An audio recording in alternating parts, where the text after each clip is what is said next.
My next guest is here for her first visit on this show. She is probably one of the most intense, outspoken, perhaps one of the most intellectual voices in America today. Her books, The Fountainhead, which was made into a motion picture, and Atlas Shrugged, have sold millions of copies. And some people say that her objectivist newsletter is one of the more vital publications in the world today. This is her new book called Capitalism, the Unknown Ideal. I think you will find her most unusual and most controversial. Would you welcome, please, Miss Ayn Rand.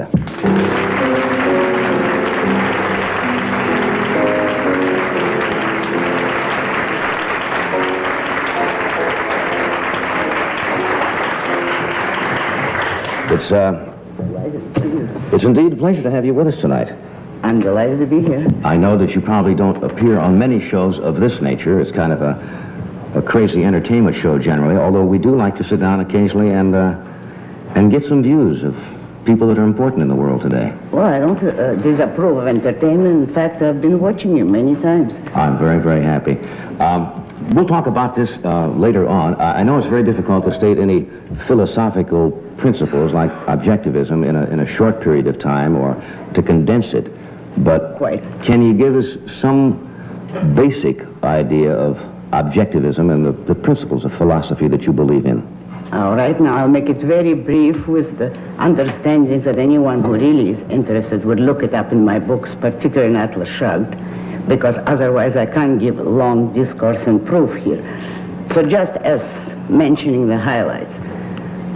The basic principle of objectivism is that man must be guided exclusively by reason. Reason is the faculty that identifies and integrates the material provided by his senses. That's a formal definition. That reason is man's only tool of knowledge, his only guide to action, and his only guide to the choice of values. As a consequence of that, man's proper ethics, or morality, is a morality of rational self-interest, which means that every man has a right to exist for his own sake, and he must not sacrifice himself to others or sacrifice others to himself.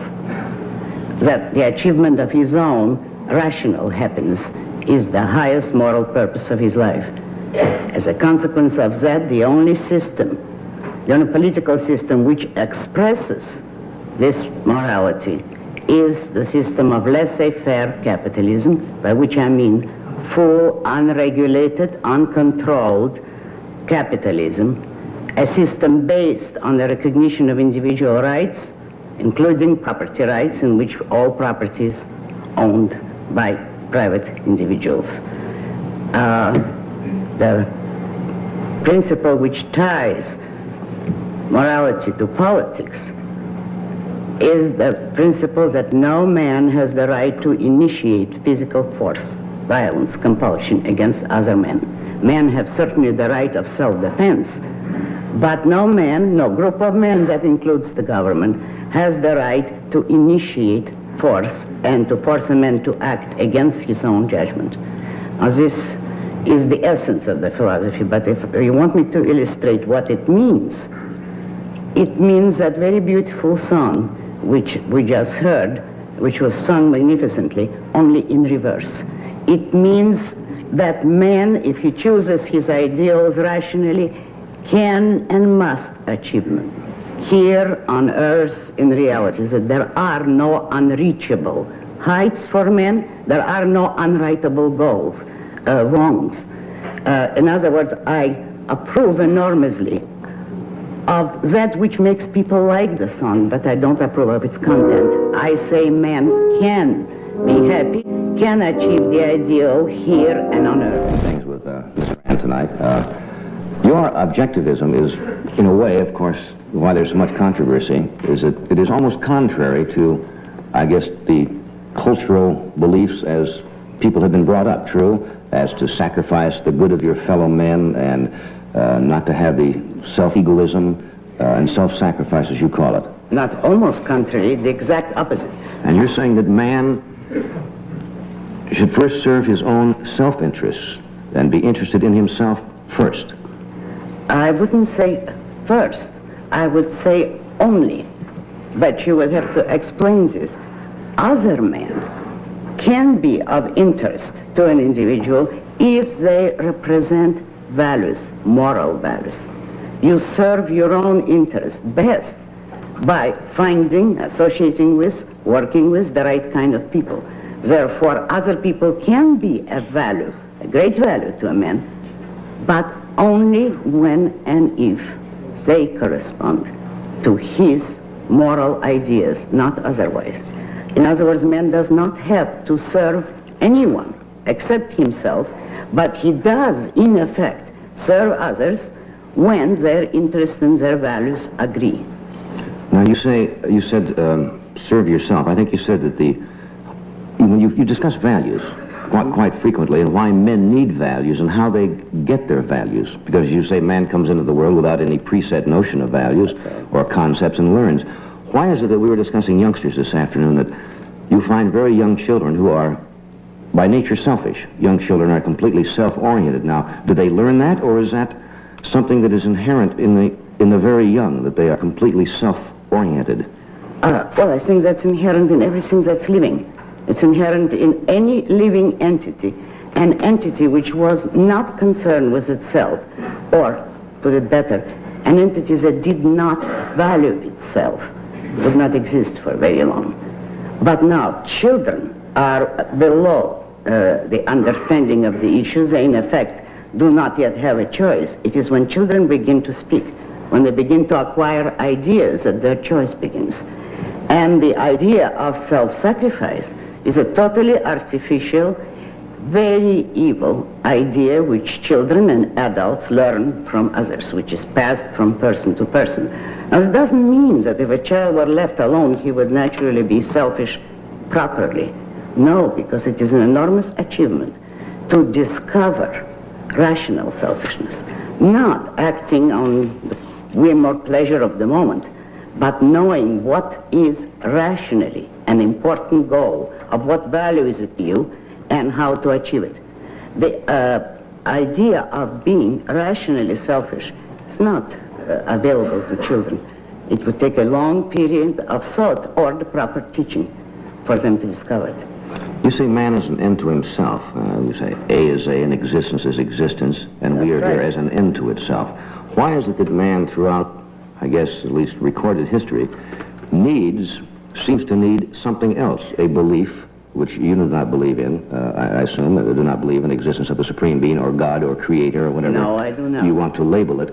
Why has man then seemed to need that ever since man has been on earth?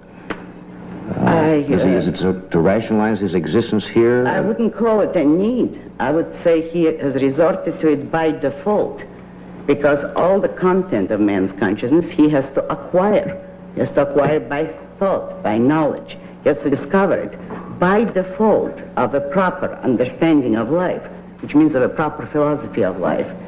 Men resort to blind faith. It is a phenomenon of default. Men have not yet progressed out of it. You don't think it serves a need for many people? You say it's a need, but you say it's the wrong, because it's a wrong need, is that it? It's a need that fills a vacuum, in the sense that the actual need is for a conscious philosophy of life. Man is a conceptual being. He can't exist range of the moment. He needs a larger view, a long-range plan. By default of proper rational principles, he falls on religion, because that is all that is offered to him. So that I regard religion as the infancy of mankind. It is the pre-philosophical stage, and a great many people are still in their infancy. You have many lectures at the colleges. Oh, yes. What is, do you find the feeling, that type of a feeling, away from religion per se, and more in your, if you say, completely rational reasoning, without faith? I've never attempted to take a poll of those issues, but I just wonder what they asked you and what they discussed with you. Oh, yes.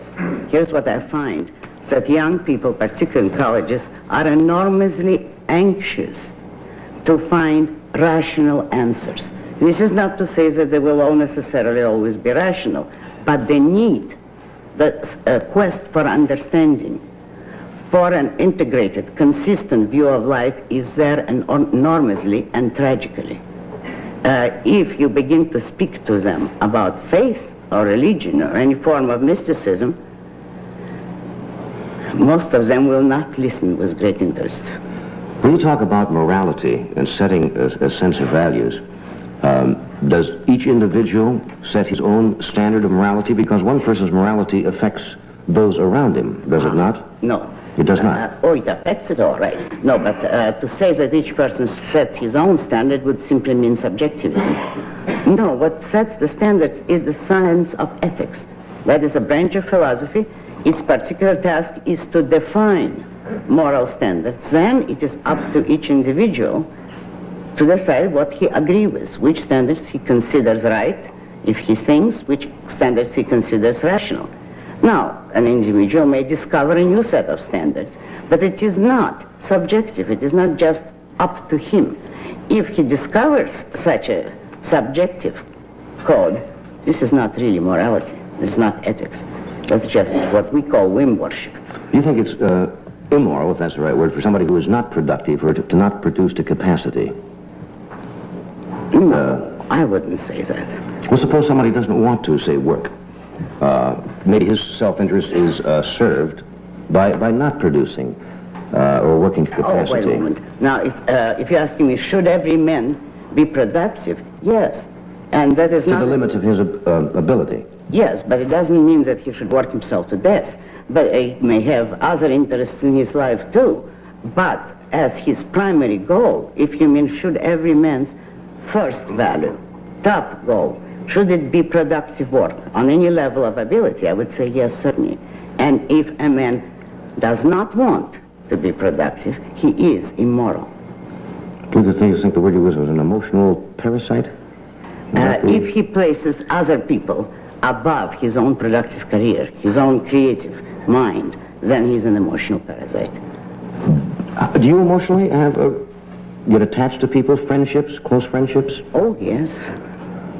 But you don't place their interests above what you do? There's never any clash, because I would be friendly only with rational people, and among rational people, there's no clash. We'll be right back. Back with Ayn Rand now. Ed, did you say you wished to ask something? I was just wondering, in our culture, it seems that everything springs from the family relationship, the little tiny individual groups of husband, wife, child, or whatever. How does that grouping fit in with your philosophy? In other words, how do you share? Optionally.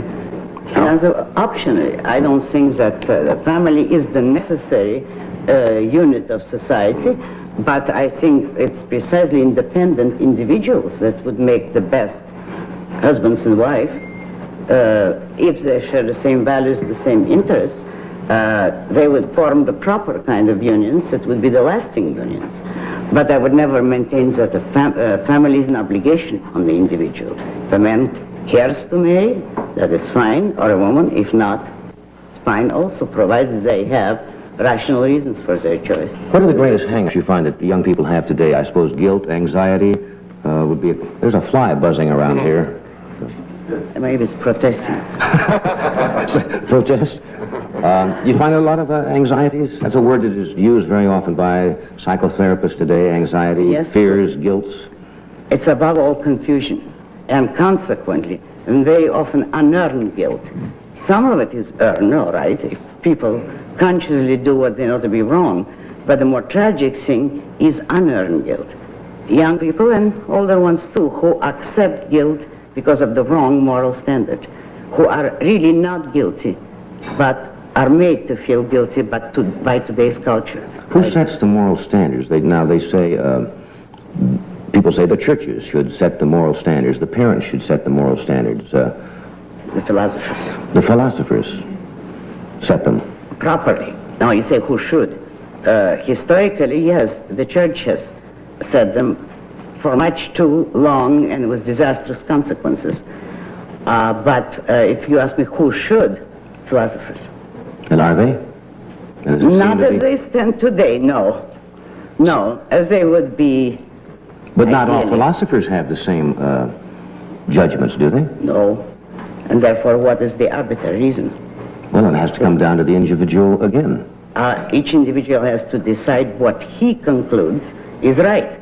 But then, How will determine who is objectively right? The one who can prove his case, the one who can prove the kind of code of morality he advocates without any contradictions. I read an article of yours recently. Someone sent it to me about, you were talking about the draft, freedom, and the war, and etc. About that a country should not require or has no right to require of an individual, I may be not having the context quite right, to serve in a...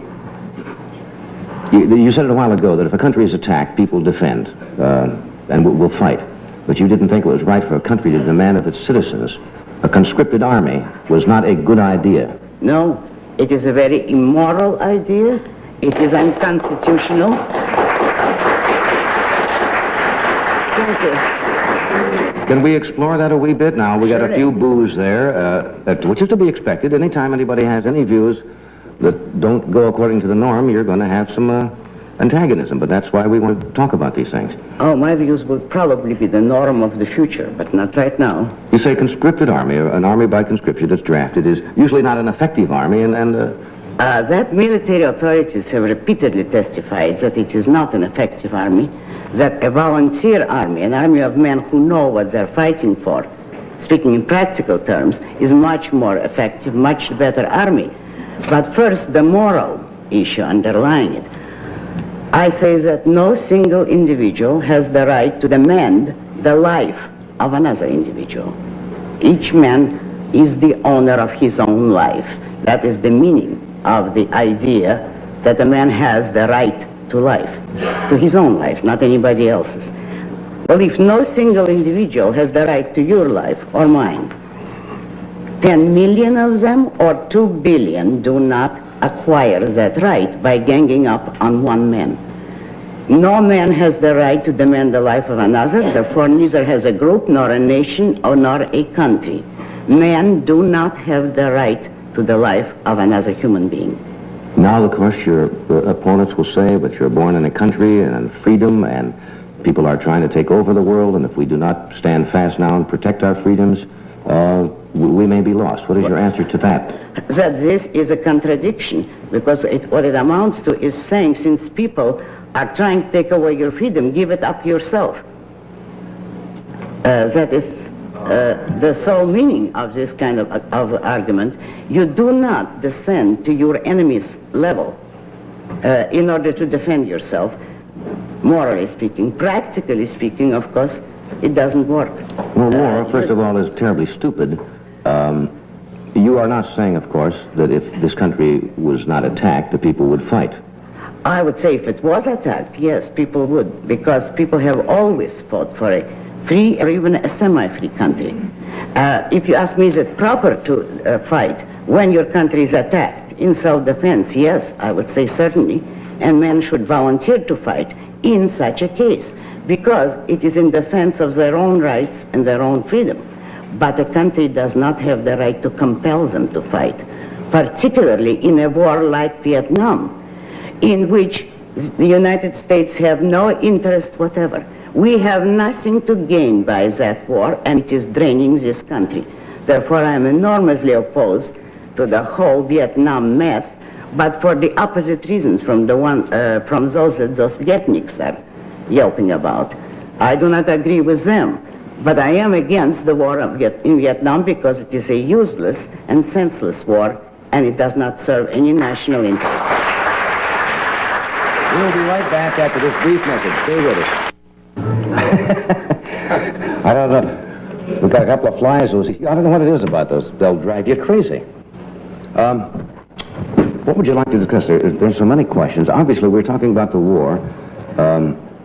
It becomes an emotional tug of war with many people, doesn't it? Because you hear the words patriotism, freedom, communist enslavement, and do you think sometimes people get emotionally involved in it rather than rationally exploring it? Today, yes.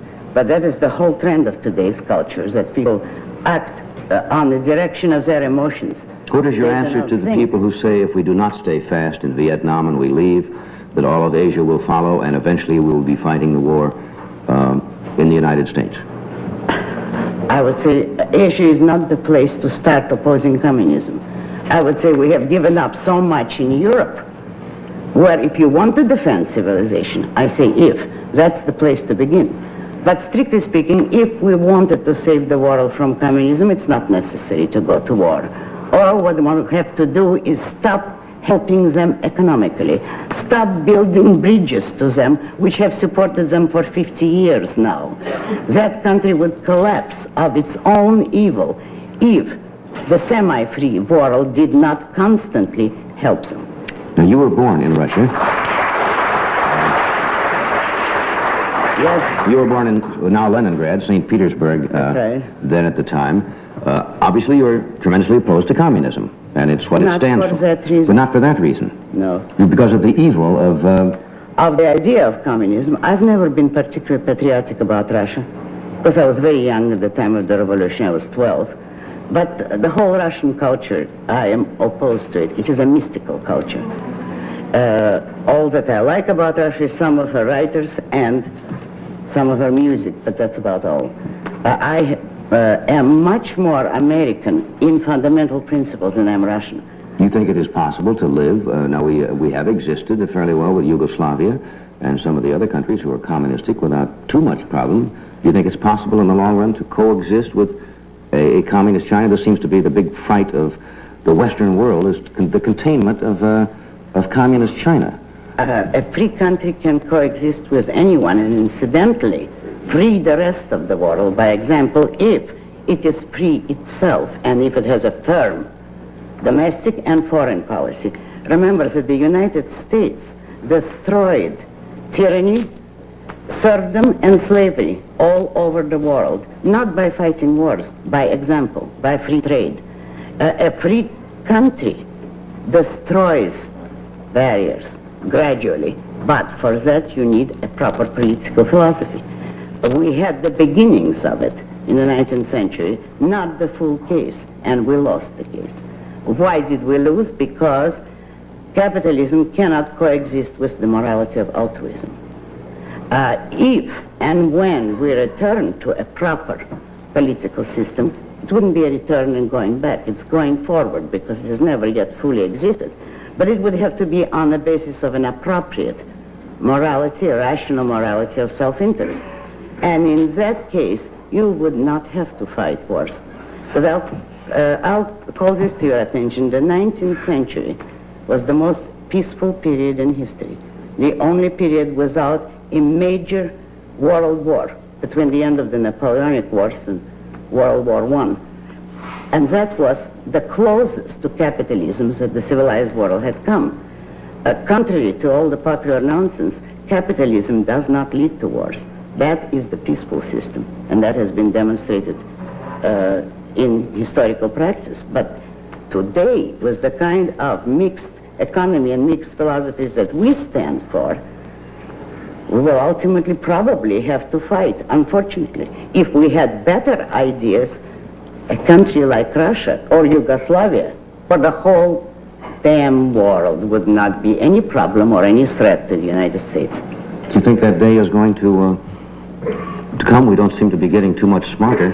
Nobody can predict the immediate future. I don't know. Men have free will. It is possible. I don't see any large-scale sign of it yet, but on the other hand, America is the one country which could not collapse to statism. It's contrary to this whole past and all its basic premises, whereas Europe always was statist. I don't believe that America could go statist, though what kind of trouble we would get into on the way to liberation, I don't know. Thank you. We're going to take station identification. We'll be right back.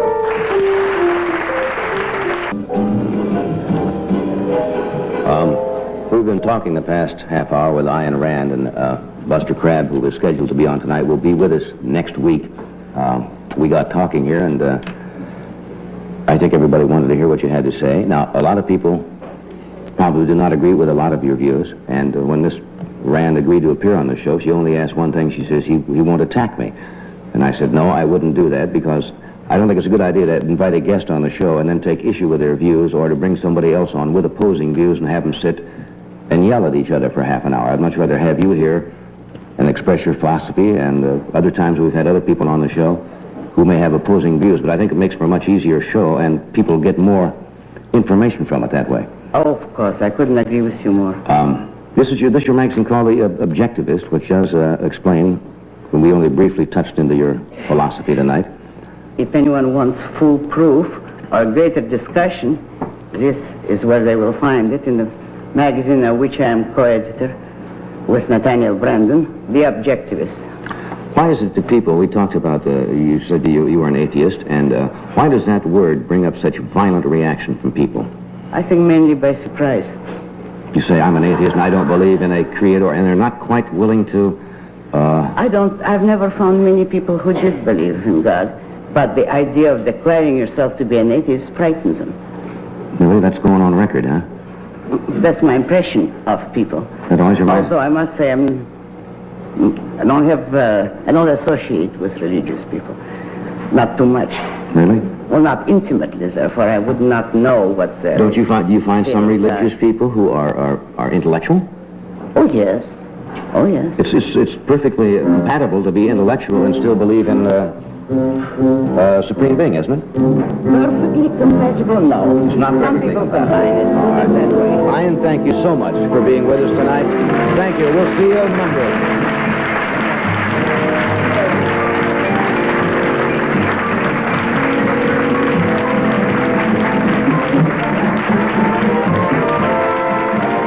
This program was pre-recorded.